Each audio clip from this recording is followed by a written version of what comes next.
ऐसा बहुत रेयरली होता है कि बार्सिलोना की कोई ट्रांसफर विंडो में कुछ चटपटा हो जाए, वरना हमेशा कुछ बोरिंग ही होता रहता है। इन शॉर्ट कुछ होता ही नहीं है, क्योंकि पैसे नहीं थे, कभी पैसे थे तो प्लेयर नहीं थे, अब प्लेयर हैं तो पैसे नहीं थे, फिर अब हैं तो सैलरी गैप का कुछ इशू है, अब पता नहीं क्या होगा। लेकिन अब बार्सिलोना आउट ऑफ नोवेयर फिर से निको विलियम्स के साथ मतलब लिंक्स आ रहे हैं कि निको विलियम्स को साइन करना चाह रही है, कि निको विलियम्स खुद आना चाह रहा है। अब ये निको विलियम्स है कि उसके घर वाले हैं, जैसे एम्बापे के घर वाले मना कर दिए थे कि नहीं तुम नहीं जाओगे, तो अब वो जो भी चैप्टर है। लेकिन बायर्न म्यूनिख को मना करने के बाद Nico Williams wants to join Barcelona. और मैं अभी वीडियो बना रहा हूँ, रात के बज रहे हैं 1:08। कहो सुबह तक ये न्यूज़ आ जाए कि Nico William to Barcelona, here we go. ये भी हो सकता है, यू नेवर नो। लेकिन हाँ, ये न्यूज़ आ रही है कि Nico Williams want to join Barcelona, बहुत तन मन धन से, कि नहीं मेरे को तो जाना है, मेरे को जाना पड़ेगा। बार्सिलोना मतलब Barcelona is also wants to sign him, although salary cap में जगह है कि नहीं पता नहीं। और निको विलियम्स इस चीज़ के लिए अपना सैलरी कम करने के लिए रेडी है, that a very good sign. But still बहुत बड़ी एक क्वेश्चन ये है कि अगर निको विलियम्स आएगा तो फिर रफीनिया का क्या होगा? तो फिर रफीनिया अगर राइट विंग पे खेलेगा तो यमाल का क्या होगा? और फिर यमाल को बैठाएंगे कि हम, तो बार्सिलोना इतना बड़ा एक स्टेप लेने के लिए रेडी है कि वो यमाल को बैठा दें। पहली बात, रफीनिया यमाल सेम विंग पे खेलेंगे, Nico Williams and Perisic left wing पे खेलेंगे। तो लेफ्ट विंग के आपके पास एक पेयर ऑफ प्लेयर्स हो गए, राइट विंग के आपके पास एक पेयर ऑफ प्लेयर्स हो गए, तो आप इनको रोटेट करेंगे। रफीना खेलेगा, यमाल खेलेगा, फिर स्विच होते जाएंगे। और सिमिलरली लेफ्ट पे भी पेरिसिच निको, और स्ट्राइकर में हमारे पास लेवेंडोस्की और फेरन टोरेस तो है ही, इसमें कोई प्रॉब्लम नहीं होगी मेरे ख्याल से। लेकिन तब तक ये ही चलता रहेगा। और मैं बताऊं, अगर ये विंडो सही बैठ गई, अगर हमने ये 3 साइनिंग कर ली, मतलब एक साइनिंग तो हो चुकी है, जॉन गार्सिया की हो चुकी है, अगर हम निको विलियम्स और पेरिसिच को भी साइन कर लेते हैं तो this would be the best transfer window for Barcelona. देखो, आपने इनको साइन कर लिया, अब स्ट्राइकर में हमारे पास लेवा है और फरहान टोरेस भी है, जो कि ठीक है, ओके ओके, ठीक है ओके। वो है, आपने फिर से आपके पास कैम में कौन कौन है? आपके पास डैनी ओल्मो, आपके पास गावी है, और पेड्री भी खेल लेता है। फिर सीडीएम बचा, आपके पास सीडीएम में कौन कौन है? आपके पास बर्नाल है, आपके पास कसाडो है, आपके पास फ्रैंकी डी जॉन्ग है। फिर आप डिफेंस में आइए, आपके पास डिफेंस में कौन कौन है? कुंडे है, एरिक गार्सिया, दोनों राइट बैक खेल लेते हैं। क्रिस्टियनसन है, इनियागो मार्टिनेज है, कुबारसी है, अराहो है। ये 4 सेंटर बैक हैं आपके पास। लेफ्ट बैक पे कौन है? बाल्डे है, जेरार्ड मार्टिन है। अभी सुन लो, ये अभी स्क्वाड जो टेंटेटिव है। अभी इसमें कौन जो प्लेयर्स ला मासिया से आ रहे हैं वो अलग है, जिनको प्लेयर को बाद में साइन किया जाएगा वो बात अलग है। और हमारे पास गोलकीपर में कौन कौन? अगर मैं इनाकी पीने को हटा दूं, इनाकी पीने को मान लो अगर इनाकी पीने चले आता है, हमारे पास कौन कौन है?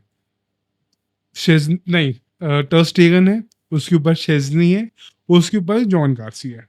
तो ये 3 गोलकीपर, मतलब समझ रहे हो, ये ट्रांसफर विंडो बार्सिलोना की बेस्ट ट्रांसफर विंडो हो सकती है पिछले 10 सालों में। अगर बार्सिलोना, कुछ फंस गया मुझे, कुछ बड़ा था भाई। अगर बार्सिलोना सही से साइनिंग कर लेती, और बार्सिलोना कर भी लगी, क्योंकि निको विलियम्स अपनी सैलरी कम करने के लिए रेडी है। 12 मिलियन पे आना चाहिए वो रेडी, क्योंकि उसकी जो सैलरी थी वो मेरे ख्याल से 250 या 350 के पर वीक थी।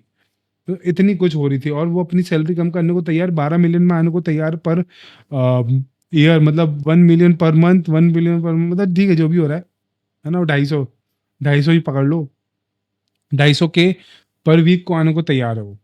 तो अगर 30 जगह बार्सिलोना के उसमें है तो बढ़िया। लेकिन मेरे को पहले लग रहा था कि बार्सिलोना की जो सैलरी कैप की जो प्रॉब्लम है वो कैसे सॉल्व होगी, या तो क्रिस्टियनसन जाएगा या तो अराहो जाएगा, लेकिन अब दोनों ही नहीं जा रहे हैं।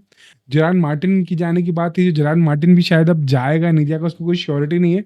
सैलरी कैप में अगर कोई जगह निकल आती है तो इनको रजिस्टर करना ईजी होगा, लेकिन जब तक सैलरी कैप में ये जगह नहीं निकलती है, बहुत मुश्किल होगा कि अगर हम निको विलियम्स को भी ले आए, पेरिसिच को भी ले आए, तो इनको हम रजिस्टर कैसे करेंगे? क्योंकि सैलरी कैप में जगह ही नहीं है। वो अभी क्या नाम है, टैबास अभी रो देगा कि नहीं, ऐसा नहीं होता, हमको तो गड़बड़ लग रही है, हम केस में जाएंगे, पुलिस सॉरी कोर्ट में जाएंगे, हम केस करेंगे, हम एबीसीडी कुछ कुछ करेंगे, वो अलग रोएगा। लेकिन फैक्ट ये है कि जब तक बार्सिलोना अपनी एक चीज सॉल्व नहीं कर सकती ना, तब तक ये नहीं कर पाएगी। हाँ, एक ऑप्शन ये है कि आंसू फाटी जा रहा है, आंसू फाटी मोनाको जा रहा है, तो शायद ये कि आंसू फाटी का जो सैलरी 10 या 11 मिलियन है आंसू फाटी की सैलरी, तो उसमें अगर हम एडजस्ट कर पाए, लेकिन हम उसमें निको विलियम्स, पेरिसिच और जॉन गार्सिया को एडजस्ट नहीं कर सकते।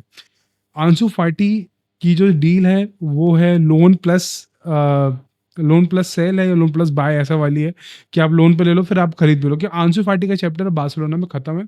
इट इज़ ऑलमोस्ट ओवर कि हाँ, अब आंसू फाटी अब जा रहा है बार्सिलोना को परमानेंटली छोड़ के, क्योंकि अब हो गया, क्योंकि अब हांसी फ्लिक भी मेरे ख्याल से उस पर ट्रस्ट नहीं दिखाएगा, क्योंकि जितना ट्रस्ट दिखाया अभी तक उसको उसका रिटर्न नहीं मिला है। जितना ट्रस्ट दिखाया उसको उतने पॉजिटिव रिजल्ट नहीं मिले। तो मेरे ख्याल से आंसू फाटी का chapter in Barcelona is almost over. हाँ, मोनाको में वो कर सकता है, और मोनाको ने एक बहुत सरप्राइजिंग बात करी, मोनाको ने पॉल पॉगबा को टच किया है, ट्राई किया है, इन्फॉर्म किया है, कांटेक्ट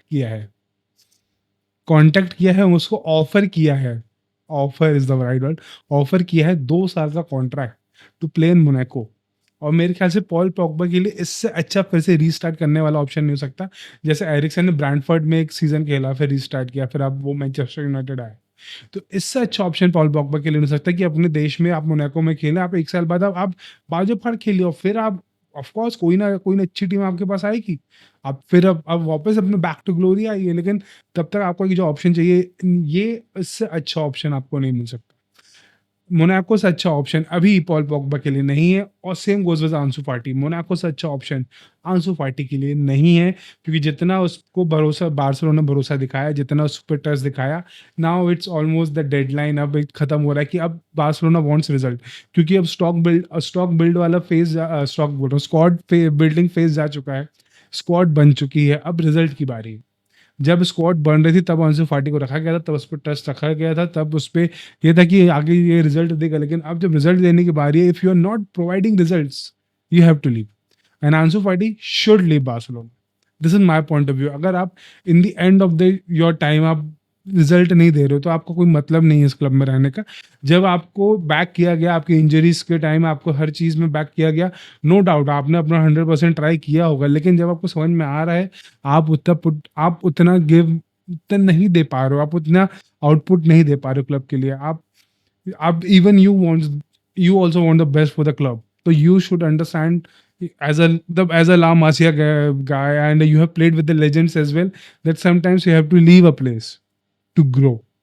मतलब बार्सिलोना को छोड़ के कितने प्लेयर ग्रो हुए हैं, मतलब कितने प्लेयर हुए नहीं मालूम, लेकिन जितने भी वो अच्छे ही हुए होंगे।